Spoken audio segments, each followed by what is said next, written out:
ప్రభు నామమున అందరికీ శుభోదయం. ఈరోజు దేవుని వాగ్దానము ఏమనగా సామెతల గ్రంథము 23వ అధ్యాయము 19వ వచనము. నా కుమారుడా, నీవు విని జ్ఞానము తెచ్చుకొనుము, నీ హృదయమును యథార్థమైన త్రోవలయందు చక్కగా నడిపించుకొనుము. సహోదరులారా, మనము తినేది తాగేది ఏమిటో ఎంతో మొదలైన విషయాలన్నిటిలో జ్ఞానము మార్గదర్శకంగా ఉంటుంది. త్రాగుబోతుతనము, తిండిబోతుతనము ఈ రెంటిని బైబిల్ ఖండిస్తుంది. దేవుని కోపము, శిక్ష ఇలాంటి వారి మీదకి వస్తుంది.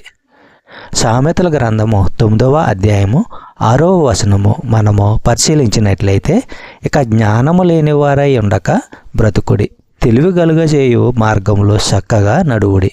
చెప్పబడిన వాగ్దానము దేవుడు దీవించి ఆశీర్వదించును గాక. ఆమేన్.